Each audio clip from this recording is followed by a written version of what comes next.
শোনো না গো, আমাদের পশিডারি চ্যানেলটা সাবস্ক্রাইব করে পাশে থাকা বেল আইকনটি বাজিয়ে দিও প্লিজ। আর গল্পটি ভালো লাগলে অবশ্যই লাইক কমেন্ট শেয়ার করে দিও।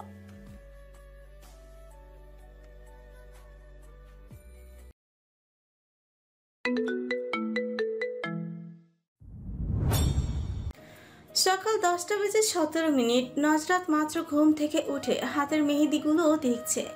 বাড়ির সবাই রান্নাবান্নার কাজে ব্যস্ত। খুব ছোট্ট করে বিয়েটা হয়ে থাকবে, তাও বিয়ে বলে কথা, কাজ তো থাকবেই। নজরাতকে কেউ বিরক্ত করেনি, তাই সে আরামে ঘুমিয়েছে। হুমাইসাও তরিকা বেগমের হাতে হাতে সব কাজ করে দিচ্ছে। গতকাল হুমাইসাকে তার পরিবারকে বলে নিয়ে এসেছে নজরাত। বিয়েতে বান্ধবী পাশে থাকলে খুব ভরসা পাওয়া যায়। হুমাইসাও ভীষণ আনন্দিত, বান্ধবীর বিয়ে বলে কথা। কজনই বা ভাগ্য হয় বান্ধবীর বিয়েতে উপস্থিত থাকতে পারার। সে থাকতে পারছে, আলহামদুলিল্লাহ। নজরাত বসে বসে রাতের কথা ভাবছে। সেদিনের পর থেকে রাতকে ভীষণ ভালো লেগে গেছে তার। লোকটা বাহিরের মানুষের সাথে দাম্ভিক হলেও পরিবারের সাথে ভীষণ মিশুক। পরিবারকে গুরুত্ব দেওয়া ছেলেগুলো সবচেয়ে ভালো হয়। ওই দিন বাসায় আসার পর রাফি বোনের হাতে খাবার পার্সেল দেখে খুশিতে লাফিয়ে ওঠে। যা দেখে রাতকে ধন্যবাদ দিতে ইচ্ছে হয় নজরাতের। তার পরিবারের কথা চিন্তা করেছে, যেটা ভাবলে বুকটা প্রশান্তিতে ভরে যায়। তঞ্জুবেন নেসা সেদিন নজরাতকে খুঁচিয়ে দিয়ে বলেন, কি নাতনি, নাচ জামাই কেমন বুঝলি? নজরাত লজ্জায় সেদিন কোনো উত্তর দিতে পারেনি, শুধু একগাল হেসে সেইখান থেকে দৌড়ে চলে যায়। মেয়ের খুশি দেখে তরিকা বেগম স্বস্তির শ্বাস ফেলেন। আল্লাহ তাআলার কাছে শুকরিয়া আদায় করেন। ওই দিনটা বারবার মনে পড়ে নজরাতের। মনে মনে আনমনি হাসে সে। হুমাইসাকে আকস্মিক এসে বলল, কিরে বিয়ের কোণে একা একা হাসছিস কেন? দুলাভাইকে নিয়ে ভাবছিস বুঝি? নজরাত লজ্জায় লাল হয়ে যায়। তারপর যা বলি বাথরুমে দৌড় দেয়। দুপুরে জোহরের পর পর বরপক্ষের আগমন ঘটে। বইয়ের জন্য আনা জিনিসপত্র মিসেস কলি বেগম তঞ্জুবুন নেসার হাতে তুলে দেন। সবকিছু খুলে দেখে সবাই। তারপর হুমাইসা নজরাতকে সাজানো শুরু করে। লিপি বেগম নিজের থেকে কিছু গহনা ছোট ছেলের বউয়ের জন্য নিয়ে এসেছেন। আজকে ছেলের সামর্থ্য নেই, কিন্তু একদিন হবে ইনশাল্লাহ। ততদিন কি নতুন বউ খালি থাকবে? কখনো না। তাই লিপি বেগম নিজের থেকে কানের দুল আর গলার কণ্ঠহার দিয়েছেন। আর নাকের ফুলটা টাকা দিয়ে রাত কিনে। হাতে আপাতত গোল্ড প্লেট পরলেই হবে। আল্লাহ তাআলা কোনোদিন রাদের দেওয়ার তৌফিক দান করলে তখন কিনে দিবেন। আজকেও ভারী মেকআপ করে দিল নজরাতকে। বিয়ের দিন ভারী মেকআপে বিয়ের সাজ ফুটে ওঠে। আজকে কেউ কিছু বলবে না। এই একটা দিনই তো মেয়েরা মন ভরে সাজে। লাল জামদানি, দোপাট্টা, গহনা, মেকআপ সব কিছু মিলিয়ে ভীষণ সুন্দর লাগছে নজরাতকে। তার থেকে চোখ ফেরানো দেয়। সাজানো শেষে দুই বান্ধবী কিছু ছবি তুলে নেয় স্মৃতি ধরে রাখতে। তারপর জান্নাত আর জুইও কিছু ছবি তোলে। ছবি তোলার শেষে জুই রাদের কাছে ফোন দেখিয়ে বলে, ভাইয়া দেখ ভাবিকে কি কিউট লাগছে, মাশাআল্লাহ। রাত বেশ কিছুক্ষণ তাকিয়ে রইল, কিন্তু মুখে কিছু বলল না। খাওয়া দাওয়া শেষ করে বিয়ে শুরু করা হয়। প্রথমে রাদের মুখে কবুল পড়িয়ে কাবিননামাতে সাইন করতেই দেওয়া হলো। রাত সাইন করার পর নজরাতকে কবুল বলতে বলা হলো। তার মুখ দিয়ে যেন শব্দটা বেরিয়ে হচ্ছে না এই মুহূর্তে। মনে হচ্ছে শব্দটা বুঝি অনেক কঠিন। এইদিকে সবাই বলতে বলছে। হুমাইসা পাশে থেকে বলছে, বান্ধবী বলে দে, সবাই অপেক্ষা করছে। তারপর অনেক কষ্টে শব্দটা উচ্চারণ করে সে। যে বিয়ে করেছে সেই জানে তখন কতটা কঠিন মনে হয় এই ছোট্ট শব্দটা। তারপর সাইন করতে গিয়ে রাদের সাইন দেখতে পায়। সেই দিকে কিছুক্ষণ তাকিয়ে থেকে কাপা কাপা হাতে কলম নিয়ে নিজেকে সম্পূর্ণ লিখে দেয় তার স্বামী নামক মানুষটার নামে। তারপর দুজনকে একসাথে বসে একে অপরকে মিষ্টি খাইয়ে দিতে বলা হয়। প্রথমে রাত নজরাতের মুখে মিষ্টি তুলে দিল, তারপর নজরাত দিল। আশেপাশের পরিচিত মানুষরা বিয়ে দেখতে এসেছিল। মিষ্টিমুখ করে পান খেয়ে যায়। তারাই পান খেয়ে চলে যায়। পরে সন্ধ্যা হয়ে যাচ্ছে বলে বাসায় চলে যায়। তাছাড়া যে কজন বিয়ে নিমন্ত্রণে আসে তারাও চলে যায়। শেষে নজরাত আর রাতকে রেখে বাসার লোকজনও রুম ছেড়ে বেরিয়ে যায়। রুমে বসে থাকে নবদম্পতি। নীরবতা কাটিয়ে রাত প্রথমেই বলে, আপনাকে কিন্তু ভীষণ সুন্দর লাগছে আজ। সদ্য স্বামীর মুখে নিজের প্রশংসা শুনে লজ্জায় মর্মে মরে যায় নজরাত। লজ্জায় মাথা তুলে তাকাতে পারে না সে। নজরাতকে চুপ থাকতে দেখে রাত বলে, আমাকে দেখে বললেন না তো কেমন লাগছে? অবশ্য আমাকে দেখে সব মেয়েরাই বলে আমি সুদর্শন পুরুষ। তাদের মুখে একথা শুনে কটমট দৃষ্টিতে তার দিকেই তাকায় নজরাত, যা দেখে ভীষণ মজা পায় রাত। তারপর হাসি থামিয়ে বলে, রাত আচ্ছা, আপনি তো আমার ছোট, আমি তুমি করেই বলি কেমন? জি আচ্ছা। আচ্ছা তাহলে আজকে চলে যাচ্ছি, ভালো থেকো। চলে যাবে বলায় মন খারাপ হয়ে গেল নজরাতের, যা বুঝতে পারে রাত। তাই নজরাতকে সান্ত্বনা দিতেই বলল, বিয়েতে বিশ্বাস করি আমি, বিয়েটা মোটেও ছেলে খেলা নয়।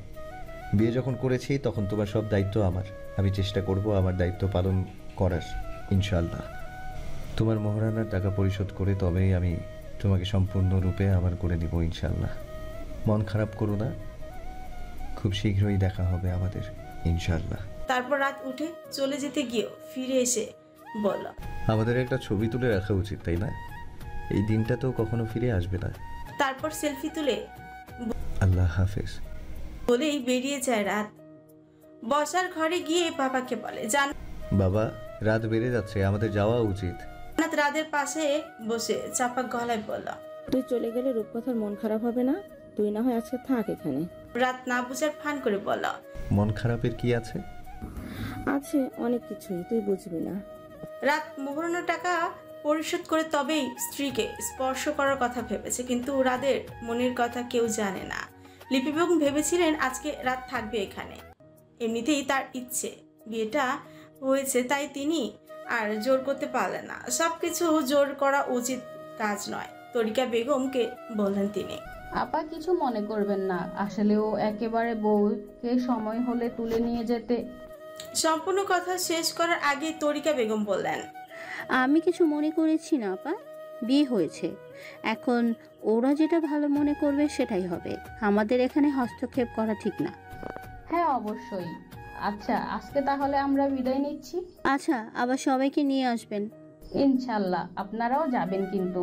ইনশাল্লাহ। তারপর সবাই নজরাতের সাথে কথা বলে বিদায় নিয়ে চলে যায়। নজরাত একা ঘরে স্তব্ধ হয়ে বসে থাকে। কেমন যেন সবকিছু ফাঁকা ফাঁকা লাগছে তার, যেন কিছু হারিয়ে গেছে। হুমায়সা আজকে ওর সাথে থাকলে ভালো হতো। মেয়েটার মা অসুস্থ, তাই আজকে আর থাকতে পারলো না। ঘন্টাখানিক পর তরিকা বেগম মেয়ের খোঁজ নিতে সময় পান। এত সময় ঘর গুছাতে ব্যস্ত ছিলেন। মেহমান চলে যাওয়ার পর ঘর অগোছালো হয়ে থাকবে, এটা স্বাভাবিক। তাই কিছুটা পরিষ্কার করে মেয়ের কাছে এসে বসলেন। নজরা দুই হাঁটুতে থুতনি রেখে বিছানায় আঁকিবুকি করছে। তখন তরিকা বেগমের কথা মাথা তুলে তাকায়। কি রে মা, মন খারাপ লাগছে? কই না তো। তাহলে এভাবে বসে আছিস কেন?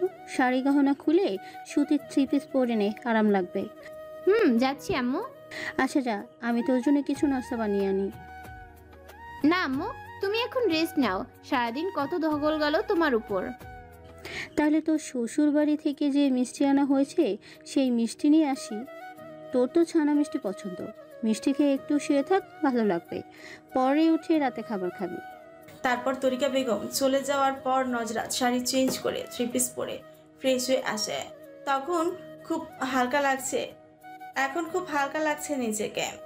রাত 11:30টায় নজরাত এশা নামাজ পড়ে খাবার খেয়ে শুয়ে শুয়ে ফেসবুক স্ক্রল করছে। এমন সময় অপরিচিত নম্বর থেকে কল আসে। কল রিসিভ করে সালাম দিল নজরাত। ও পাশ থেকে সালামের জবাব দিয়ে বলল, আমি রাত বলছি। নজরাত কিনো একটু হেসে বলল, জানি। কি করে জানলে? এমনিতেই বুঝতে পেরেছি। আচ্ছা, কি করছিলে? নজরাত বিনা ভূমিকায় বলল, এই তো ফোন স্ক্রল করছিলাম, আপনি কি করছেন? এই প্রশ্নটা করে নজরাত নিজেই বোকা বনে গেল। তবু রাত বলল, আমার নতুন বউয়ের সাথে কথা বলছি। এই তরল মন্তব্য এত লজ্জা লাগে নজরাতের, যা বলে বুঝাতে পারবে না। তাই আর কিছু বলার ভাষা খুঁজে পেল না। তখন রাত বলল, আমার একটা ইচ্ছে আছে, বলবো? বলেন। আমার ইচ্ছে ছিল আমার বউয়ের সাথে লুকিয়ে প্রেম করব। লুকিয়ে প্রেম করবেন মানে? এখন তো আর কেউ কিছু বলবে না, তাহলে লুকিয়ে প্রেম করার দরকার কি? সেটাই তো আসল মজা। দেখো, দুজন গার্লফ্রেন্ড আর বয়ফ্রেন্ড যখন পরিবারের অগোচরে লুকিয়ে লুকিয়ে প্রেম করে তখন কিন্তু ওরা খুব আনন্দ পায়। আর যখন বিয়ে করে নেয় তখন কিন্তু আগের মতো আর আনন্দ পায় না। তখন আর সেই ফিলিংস থাকে না। কেন থাকে না জানো? না তো, কেন থাকে না বলুন তো? কারণ তারা বিয়ের পূর্বেই একে অপরের সাথে দেখা সাক্ষাৎ কথাবার্তা বলে ফেলে, যার কারণে আর নতুনত্ব কিছু থাকে না। তাই আমি ঠিক করেছিলাম বিয়ের পর আমার বউয়ের সাথে লুকিয়ে প্রেম করব। চলো আগামীকাল থেকেই শুরু করা যাক। আগামীকাল থেকেই? কিভাবে শুরু করব বলেন তো? তোমার আগামীকাল ভার্সিটিতে ক্লাস আছে? নজরাত ভেবে বলল। না, আগামীকাল তো আমার ক্লাস নেই। তাহলে আরো ভালো হয়েছে। আমরা আগামীকাল সারাদিন ঘুরে বেড়াবো, কিন্তু বাসায় কাউকে বলবো না। আম্মু তো বাসা থেকে বের হওয়ার সময় জিজ্ঞেস করবে কোথায় যাচ্ছি, তখন কি বলবো তাহলে? বলবে যে একটু দরকার আছে। আচ্ছা ঠিক আছে। পরের দিন সকালবেলা নজরাত বের হওয়ার সময় তরিকা বেগম বললেন, আজকে তো তোর ক্লাস নেই, তাহলে কোথায় যাচ্ছিস? আমার একটু দরকার আছে, চলে আসবো তাড়াতাড়ি। এই বলে নজরাত দৌড়ে বেরিয়ে যায়। মেয়ের ভাবগতিক দেখে তরিকা বেগম একটু অবাকই হলেন, তবে বিষয়টা আমলে নিলেন না। তিনিও তৈরি হয়ে অফিসে রওনা দিবেন। নজরাত বাসা থেকে বেরিয়ে আসার পর রাত বাইক নিয়ে তার জন্য অপেক্ষা করছে। নজরাতের কাছে এসে সালাম দিয়ে বলল, তাড়াতাড়ি চলুন, আম্মু এখনই অফিসে যাওয়ার জন্য বের হবে। রাত সালামের জবাব দিয়ে বলল, বুঝলাম না ব্যাপারটা। মনে হচ্ছে আমি তোমার জন্য এখানে বসে অপেক্ষা করছি। কি সব বলছো তুমি?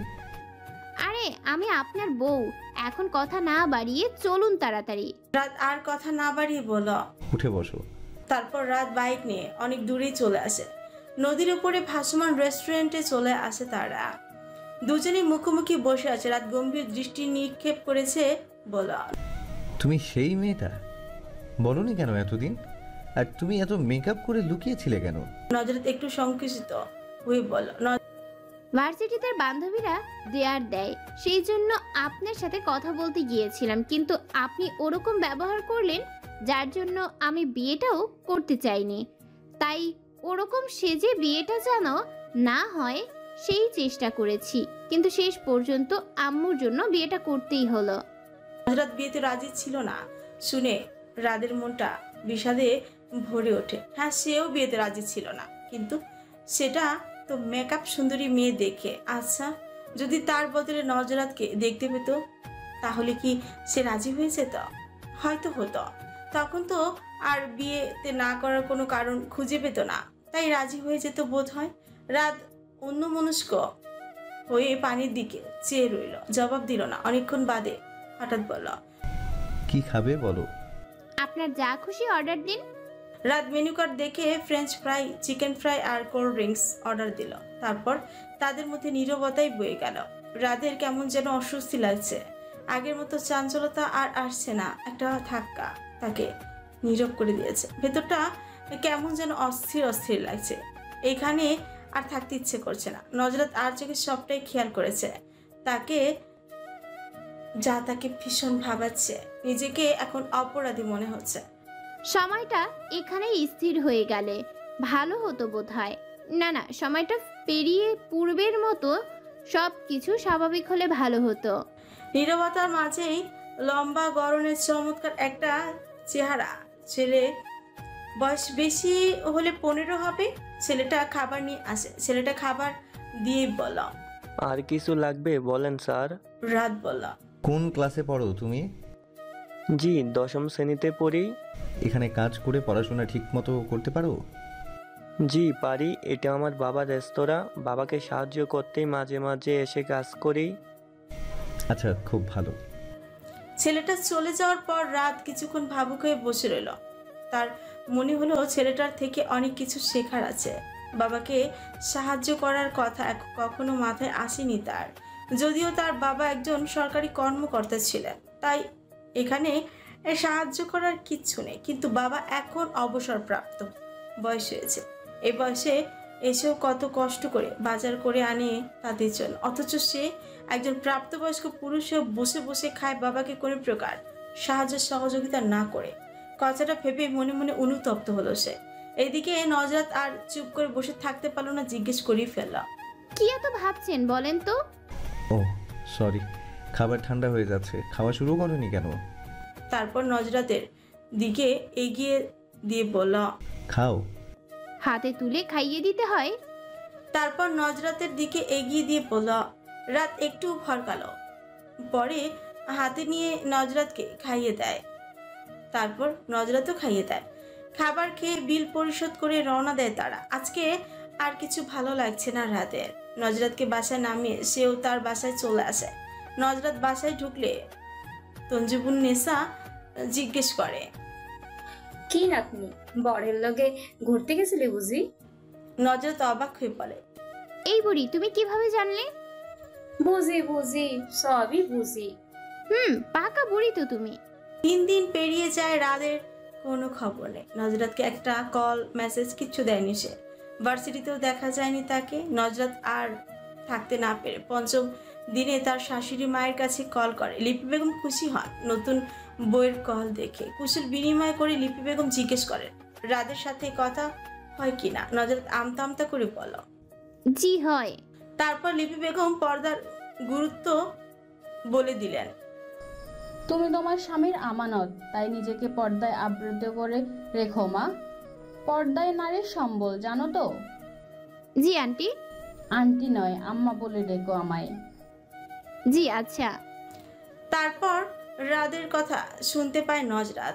তার মাকে ডাকছে সে। লিপি বেগম ছেলের ডাক শুনে বললেন, আচ্ছা মা, এখন রাখছি, পরে কথা বলবো, ভালো থেকো। তারপর সালাম দিয়ে কল রেখে দেয় লিপি বেগম। ছেলে ডাকছে বলে তাড়াহুড়ো করে কল রেখে দিয়েছিলেন তিনি। এদিকে নজরাতের মনটা বিষণ্ণতায় ভরে গেল। বিমর্ষ বিবর্ণ মুখে বসে থেকে কিছু একটা ভেবে উঠে গিয়ে বোরকা পরে তৈরি হয়ে নিল। মায়ের কাছে গিয়ে বলল, আম্মু বাসা থেকে আমার অনেক বোরিং লাগছে, হুমায়ুসাদের বাসায় 2 দিন থেকে আসি। তরিকা বেগমের অফিস বন্ধ, তিনি শুয়েছিলেন। মেয়ের কথায় উঠে বসলেন। হঠাৎ ওদের বাড়িতে কেন যাবি? জামাইকে বলেছিস? নজরাত খানিকটা বিরক্তি নিয়ে বলল, আমি কি এখনো তাদের বাড়িতে গিয়েছি যে কোথাও যেতে পারমিশন নিয়ে যেতে হবে? আমি যাচ্ছি। নজরাত চলে গেল। এটা নতুন না। যখনই নজরাতের মন খারাপ থাকে তখনই সে হুমায়সার কাছে চলে যায়। হুমায়সা ও নজরাতের বাসায় আসে। তারা দুজন ভীষণ ভালো বান্ধবী, তাই কেউ বাধা দেয় না তাকে। সন্ধ্যাবেলা রাত শাশুড়ির বাসায় আসে। তরিকা বেগম নতুন জামাইকে দেখে কোনটা রেখে কোনটা করবেন ভেবে পান না। তারপর নাস্তা তৈরি করতে ব্যস্ত হয়ে পড়েন। রাত শাশুড়ি মায়ের কাছে শুনেছে তার বউ বান্ধবীর বাসায় বেড়াতে গিয়েছে, তাই এখানে আর থাকার ইচ্ছে করছে না আর। কিন্তু চলে গেলে খারাপ দেখাবে, তাই অজ্ঞতা বাধ্য হয়ে বসে আছে। তঞ্জুবুন নেসা এটা সেটা জিজ্ঞেস করছে তাকে। সেও ভালো ছেলের মতন জবাব দিচ্ছে। তরিকা বেগম জামাইকে নুডলস আর ফুল পিঠা খেতে দিল। ফুল পিঠা আগেই বানিয়ে রেখেছিল, তেলে ভেজে রাখা ছিল। ওগুলোই দ্বিতীয়বার তেলে ভেজে গুঁড়োর শিরাই দিয়েছে, সাথে রাদের আনা ফল আর মিষ্টিও দিল। তঞ্জুবুন নেসা মেয়েকে বললেন, তরি, পানি দিলা না? তরিকা বেগম বললেন, হ্যাঁ আম্মা দিচ্ছি। তারপর হন্তদন্ত হয়ে ছুটে পানি নিয়ে আসে। বিয়ের পর নতুন জামাই প্রথম আসলো, অথচ মেয়েটা বাসায় নেই। তাই তিনি কি করতেন কি করবেন ভেবেই পান না। তরিকা বেগম রাতকে বললেন, এই বাবা তুমি নাস্তা করো, আমি নসরাতকে বলি বাসায় চলে আসতে। কথা শুনে রাত ব্যস্ত হয়ে বলল, না আন্টি, ওকে কিছু বলার দরকার নেই। আমি এমনিতেই এসেছিলাম, চলে যাব এখন। কি বলো বাবা, আজকে থাকবে না? নসরাত নাই বলেই কি তুমি চলে যেতে চাইছো? আমি এখনই নসরাতকে আসতে বলছি। না আন্টি প্লিজ, ওকে আসতে বলবেন না। রাত হয়ে যাচ্ছে, একা আসাটা রিস্ক হবে। রাতের শেষের কথায় দমে যান তরিকা বেগম। সত্যি তো, রাত হয়ে যাচ্ছে, একটা মেয়ে আসবে কিভাবে? পরিস্থিতি তো ভালো না, কখন কি দুর্ঘটনা ঘটে তার কোনো ঠিক নেই। রাফি কোচিং করে মাত্র বাসায় ঢুকলো। নতুন দুলাভাইকে দেখে দৌড়ে এসে বলল, ভাইয়া কেমন আছেন? রাত মুচকি এসে বলল, আলহামদুলিল্লাহ ভালো। তুমি কেমন আছো? ভালো আছি। পড়াশোনা কেমন চলছে তোমার? এ চলছে কোনো রকম। ভালো নয় কেন? তরিকা বেগম বললেন, সারাদিন দুষ্টুমিতে মেতে থাকে, একদম পড়াশোনা করতে চায় না, ভালো হবে কিভাবে বলো? মায়ের কথায় রাফি লজ্জায় মাথা নিচু করে বসে থাকে। রাত কিছুক্ষণ পড়াশোনা নিয়ে রাফিকে বোঝায়, তারপর সবার কাছ থেকে বিদায় নিয়ে চলে যায়। নজরাত হুমায়সাদের বাসায় আসার পর থেকে মন খারাপ করে বসে আছে। হুমায়সা ও বান্ধবীর সাথে শোক পালন করছে। হুমায়সার মা তাদের জন্য সেমাই রান্না করে নিয়ে আসে। দুই বান্ধবীকে চুপ করে বসে থাকতে দেখে বললেন, কি রে, তোরা দুই বান্ধবী একসাথে হলে বাড়ি মাথায় করে ফেলতি, আর এখন এত নীরব কেন? হুমায়সা ঠোঁট উল্টে বলল, আমাদের আজকে মন ভালো নেই। কেন, কি হয়েছে? ও তুমি বুঝবে না। নজরাত সেমাইটা খেয়ে নে। তারপর তারা তিনজন মিলে সেমাই খায়। হুমায়সার বাবা একজন প্রবাসী। তারা 3 বোন। বড় বোনের বিয়ে হয়েছে, শ্বশুর বাড়িতেই থাকে। তারপর হুমায়সা, এরপর তার ছোট্ট বোন হাবিবা এবার 5ম শ্রেণীতে পড়ে। হুমায়সাদের ঘরে বর্তমানে কোনো পুরুষ মানুষ থাকে না, তাই এখানে নির্দ্বিধায় চলে আসতে পারে নজরাত। এছাড়া নজরাতদের বাসায় কোনো উপযুক্ত পুরুষ নেই, তাই হুমায়সাও সেখানে নির্দ্বিধায় যেতে পারে। দুই বান্ধবীর দৌলতে তাদের মায়েদের মতো সুসম্পর্ক গড়ে উঠেছে, তাই তারা মেয়েদের বাধা দেন না। অপরদিকে রাত নজরাতকে কল করে তার ফোন বন্ধ পেয়ে তাদের বাসায় এসেছিল, কিন্তু নজরাতকে না পেয়ে মন খারাপ করে চলে যেতে হয়। তার ধারণা সেদিনের ব্যবহারে হয়তো কোনোভাবে নজরাত কষ্ট পেয়েছে, তাই ফোন বন্ধ রেখেছে। তাছাড়া কয়েকদিন রাত অনেক ব্যস্ত ছিল, নজরাতের খোঁজ নেওয়ার সময় পায়নি বলেই হয়তো মেয়েটা রাগ করে বান্ধবীর বাসায় গিয়ে বসে আছে। লজ্জায় শাশুড়ি মায়ের কাছে নজরাতের বান্ধবীর বাসার ঠিকানা চাইতে পারেনি সে। এখন বাসায় বসে আফসোস করছে। সেদিন নজরাতকে দেখার পর থেকে তার মাথায় তানসুবার কথা ঘুরপাক খাচ্ছিল। তানসুবা বলেছিল সেদিন নজরাত যেই ছেলেটার সাথে দাঁড়িয়ে কথা বলছিল তার সাথে নজরাতের সম্পর্ক আছে, অথচ তখন তাদের বিয়ের কথা চলছিল। সত্যি কি ওই ছেলেটার সাথে নজরাতের সম্পর্ক আছে বা ছিল? আগে সম্পর্ক থাকলেও রাদের কোনো সমস্যা নেই, কিন্তু এখনো যদি থাকে তাহলে। তাই রাত সেদিনে ছেলেটাকে খুঁজে বেড়ায়, কিন্তু পুরো ভার্সিটি খুঁজেও পায় না। আসলে কারো নাম ঠিকানা না জানলে খুঁজে বের করা মুশকিল। নজরাতকে জিজ্ঞেস করাও যাবে না। যদি এইসব কিছু সত্যি না হয় থাকে তাহলে মেয়েটা কষ্ট পাবে, তাই তাকে জিজ্ঞেস করতে পারেনি রাত। এদিকে তানসুবাকে জিজ্ঞেস করলে ও বলে, শুনলাম তুই নাকি বিয়ে করেছিস, বিয়ের পরেও অন্য মেয়েদের খবর নিচ্ছিস, ব্যাপার কি বলতো? এই তো চরিত্র, যাকে কিনা অনেকে আইডল মনে করে। তোর বইয়ের সাথে যোগাযোগ করিয়ে দিস, তাহলে তাকে সাবধান করে দিব। তোকে যেন সবসময় চোখে চোখে রাখে। মেয়েটার কথা শুনে রাত সেদিন ভীষণ রেগে গিয়েছিল। তাকে তার বন্ধুরা শান্ত করে, না হলে হয়তো তানসুবার গায়ে হাত তুলে বসত।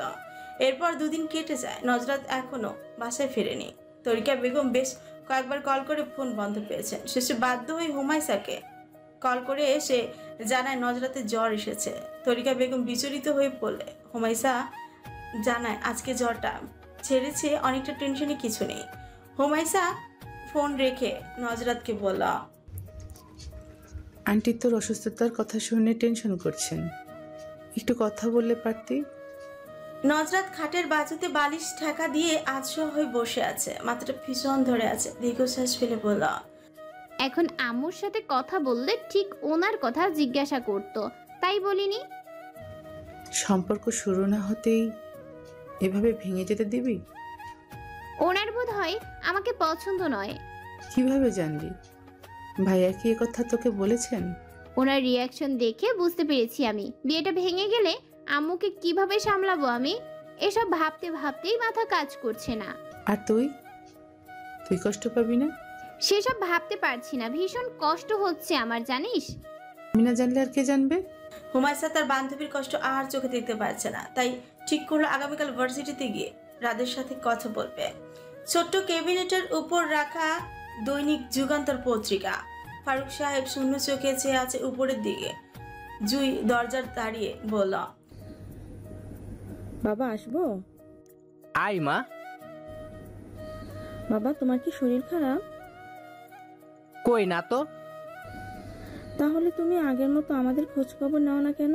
মনটা ইদানিং ভালো যায় না রে মা। তোমার মন খারাপ কেন বাবা? চৈত্রী আপুর সাথে ভাইয়ার বিয়েটা হয়নি বলে মন খারাপ তোমার? না, তার জন্য আর এখন মন খারাপ হয় না। আল্লাহ যা করেন ভালোর জন্যই করেন। একটা বিয়ে ঠিক হতে যারা জড়িত থাকে তারা শুধু ওসিলা মাত্র। বিয়েটা মূলত আল্লাহ তাআলার ইচ্ছেতেই হয়। অনেকে বলে না যে আমার জন্যই বিয়েটা হয়েছে, নতুবা ভেঙে যাচ্ছিল। এসব আসলে ভুল বলে মানুষ। যে বিয়ে আল্লাহ রব্বুল আলামিন রাজি খুশি হয়ে ঠিক করেন, সে বিয়ে ঠেকায় কে বল? তাহলে তোমার মন খারাপ কেন? ইদানিং পত্রিকা পড়ে মনটা বিষণ্ণতায় ভরে যায়, বুঝলি? পাতা উল্টালেই নানা দিকে রাজনীতি, চুরি ডাকাতি, খুন খারাপি ছাড়া ভালো কোনো সংবাদ পাওয়া দুষ্কর হয়ে যাচ্ছে আজকাল। ভবিষ্যৎ প্রজন্মকে এরা কি দিয়ে যাচ্ছে বলতো? স্বাধীন দেশে থেকেও কেমন পরাধীন মনে হয়। এসব ভাবলেই মাথা ভীষণ ধরে যায়। তাহলে এসব নিয়ে আর ভেবো না। স্বার্থপর হতে বলছিস মা? কি করব বলো, এগুলো দেখা ছাড়া তো আমাদের উপায় নেই। আমরা সাধারণ মানুষ তো কিছু করতে পারবে না। যারা পারবে তারা তো হাত গুটিয়ে বসে আছে। যা বলেছিস, তাদের কাজ নরম মাটিতে আঘাত করা। ঠিক বলেছো বাবা।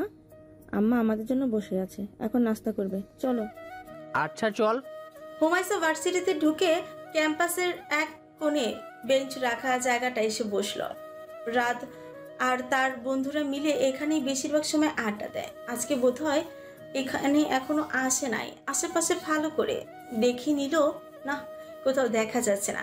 তাদের ক্লাসে একবার গিয়ে খুঁজবে কি, কিন্তু এই সময় ক্লাস আছে কি না তারও তো কোনো ঠিক নেই। তাছাড়া রাদের কিছু দিন পরেই মাস্টার্স ফাইনালের পরীক্ষা, এই সময় ক্লাস হয় কি না জানা নেই। আচ্ছা, কিছুদিন পর পরীক্ষা বলে রাত যদি ইউনিভার্সিটিতে আসা বন্ধ করে দেয় তাহলে তো মুশকিল। রাদের সাথে কথা বলতে না পারলে ওদের মধ্যে কিছু ঠিক হবে না। নানান কথা ভাবতে ভাবতে হুমায়সার মনটা খারাপ হয়ে গেল। এদিকে নজরাতকে বলে এসেছে শপিং মলে যাবে সে। যদি সত্যি কথা বলতো তাহলে নজরাত বুঝে ফেলতো, তখন কিছুতেই হুমায়সাকে ভার্সিটিতে আসতে দিতে চাইতো না। প্রায় ঘন্টাখানিক এখানে বসে অপেক্ষা করলো হুমায়সা, কিন্তু রাদের দেখা পেল না। শেষে ধৈর্যহারা হয়ে চলে যাওয়ার জন্য ভার্সিটি থেকে বেরিয়ে লেগুনার জন্য দাঁড়ালে পেয়েও যায়। লেগুনায় তার সাথে একজন মহিলা যাত্রী, আর দুজন হলে বোধহয় গাড়ি ছেড়ে দিবে। হুমায়সা মন খারাপ করে ভার্সিটির গেটের দিকেই তাকিয়ে আছে। দুজন যাত্রী আসতে গাড়ি ছেড়ে দিবে এমন সময় রাতকে বাইক সমেত ভার্সিটিতে ঢুকতেই দেখা গেল। হুমায়সা দ্রুত বলল, মামা গাড়ি থামান। গাড়ির ড্রাইভার থামতেই হুমায়সা গাড়ি থেকে নেমে দৌড়ে ভার্সিটিতে ঢুকে গেল। তার এমন কাণ্ডে সবাই একটু অবাকই হলো, কিন্তু কেউ কিছু বলল না। ড্রাইভার আর বসতে পারলো না, গাড়ি ছেড়ে দিতে হলো। এইসব রোডে গাড়ি বেশিক্ষণ দাঁড় করে রাখা যায় না। তাই হুমায়সা ভার্সিটিতে ঢুকে এই দিক ওই দিক তাকিয়ে সেই বেঞ্চের কাছে রাতকে দেখতে পেয়ে দ্রুত পায়ে হেঁটে রাদের কাছে গিয়ে বলল, আসসালামু আলাইকুম। ওহ, অবশেষে আপনাকে পেলাম ভাইয়া। শুকনো ঠোঁট জিভ দিয়ে ভিজিয়ে রাত তার বন্ধুদের দিকে একবার চেয়ে বলল, আমাকে বলছেন? হ্যাঁ ভাইয়া, আমি নজরাতের বান্ধবী হুমায়সা। নজরাতের নাম শুনে উদ্বিগ্ন হয়ে রাত বলল, ও কি আপনার বাসায় আছে? হ্যাঁ ভাইয়া, ওর ব্যাপারেই আপনার সাথে কথা বলতে এসেছি। আপনার কি সময় হবে? হ্যাঁ অবশ্যই, চলেন কোথাও বসে কথা বলি। আচ্ছা। তারপর রাত তার বন্ধুদের বলে হুমায়সাকে নিয়ে ভার্সিটির পাশে একটা ছোট রেস্তোরাঁয় বসে। হুমায়সা প্রথমেই বলে, ভাইয়া নজরাত খুব আপসেট হয়ে আছে। আমি ওর থেকে সব কিছু শুনেছি। তাছাড়া বিয়ের আগে আপনি যখন দেখতে যান তখন আমি ওকে এভাবে সাজিয়ে দিই। ও লজ্জায় আপনার সামনে যেতে চাইছিল না, সেজন্য। এর আগের দিন ভার্সিটিতে বান্ধবীরা মিলে ডেয়ার দিয়েছিল, তাই আপনার সাথে কথা বলতে গিয়েছিল। সব কিছুর জন্য ও খুব লজ্জা পাচ্ছিল, সেজন্য বিয়েটাও করতে চাইছিল না। এখন আপনি ওকে ভুল বুঝছেন। আমি কি বলবো ঠিক গুছিয়ে বলতে পারছি না হয়তো। রাত সবটা শুনলো এবং বুঝতে পারলো অত্যন্ত দৃঢ়তার সঙ্গে বলা, আমি বুঝতে পারছি সবকিছু। ওর ফোন বন্ধ পেয়ে আমি ওদের বাসায় গিয়েছিলাম। তখন আমার শাশুড়ি মা বললেন ওর কোনো এক বান্ধবীর বাসায় গিয়েছে। কিন্তু ফোন কেন বন্ধ করে রেখেছে বলেন তো? ও কি ভুলে গিয়েছে যে ও এখন বিবাহিত? ওকে ওর হাজব্যান্ড খুঁজতে পারে, এটা কি ও বুঝতে পারছে না বলেন? আপনি নাকি কয়েকদিন ওর সাথে কোনো যোগাযোগ করেন নাই, তাই ও ভাবছে আপনি ওর ওপর রেগে আছেন, তাই ওর সাথে কোনো যোগাযোগ করছেন না। হ্যাঁ, কিছুদিন ভীষণ ব্যস্ত ছিলাম। তাছাড়া পড়াশোনা আছে, পরীক্ষার তো বেশি দিন নেই। আপনি ওকে বললেন আমি ওর ওপর রেগে নেই। আর ও যেন ফোন বন্ধ না রাখে। আচ্ছা বলবো। আজকে তাহলে আসি ভাইয়া। হুমায়সা বসা থেকে উঠতে নিলে রাত দ্রুত বলে উঠে, সে কি, কিছু না খেয়েই চলে যাবেন? কি খাবেন বলেন? না ভাইয়া, এমনিতেই অনেক লেট হয়ে গেছে, আজকেই যেতে হবে। না না, তা বললে তো হবে না। আমি অনুরোধ করছি কিছু খেয়ে যান, না হলে আমার খারাপ লাগবে। আচ্ছা তাহলে কোল্ড কফি খাবো। শুধু কফি? হ্যাঁ ভাইয়া, আমার বাসায় যেতে হবে। রাত মুচকি হেসে বলে, আচ্ছা তাহলে নজরাতকে নিয়ে কোনোদিন আসবেন, তখন বেশি করে খাবেন। রাতের কথা শুনে হুমায়সাও মুচকি হেসে বলে, ইনশাআল্লাহ। তারপর হুমায়সা কোল্ড কফি খেয়ে রেস্তোরাঁ থেকে বেরিয়ে রিক্সার জন্য দাঁড়ালো। রাত নিজেই রিক্সা ঠিক করে ভাড়া মিটিয়ে দেয় রিক্সা চালককে। এতে ভীষণ অপ্রস্তুত হয়ে যায় হুমায়সা। রাতকে বলে, এসবের কি দরকার ছিল ভাইয়া? আমার জন্যই তো আপনার লেট হলো না। আচ্ছা যাই হোক, আপনার বান্ধবীকে মনে করে বলবেন প্লিজ। আচ্ছা বলবো। হুমায়সা চলে যাওয়ার পর রাতও বাসায় চলে যায়। নজরাতের খোঁজ পাওয়াতে এখন শান্তি লাগছে। মনটা কিছুদিন খুব অস্থির লাগছিল তার। ফারুক সাহেব বসে চা পান করছিলেন, এমন সময় জয়ী আব্বা বলতে বলতে হন্তদন্ত হয়ে ছুটে আসে। ফারুক সাহেব চায়ের কাপ রেখে বললেন, কিরে এভাবে ছোটাছুটি করছিস কেন? ব্যথা পাবি তো। আব্বা খবর শুনছো? কোটা বাতিলের জন্য ছাত্ররা আন্দোলনে নেমেছে। ভালো কাজে নেমেছে তারা, আল্লাহ তাদের সহায় হন, আমিন।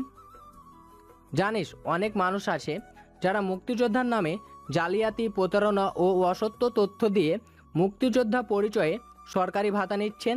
তাছাড়া এই কোটা মুক্তিযোদ্ধাদের জন্য বা তাদের ছেলে মেয়েদের জন্য হলে ঠিক আছে, কিন্তু তাদের নাতিপুতিদের দেওয়ার কোনো মানে হয় না। তাদের যদি মেধা থাকে তাহলে তারা এমনিতেই নির্বাচিত হবে। সেখানে কোটার তো কোনো প্রয়োজন নেই। কোটার জন্য অনেক মেধাবী শিক্ষার্থীরা সরকারি চাকরি থেকে বঞ্চিত হচ্ছে। জি আব্বা।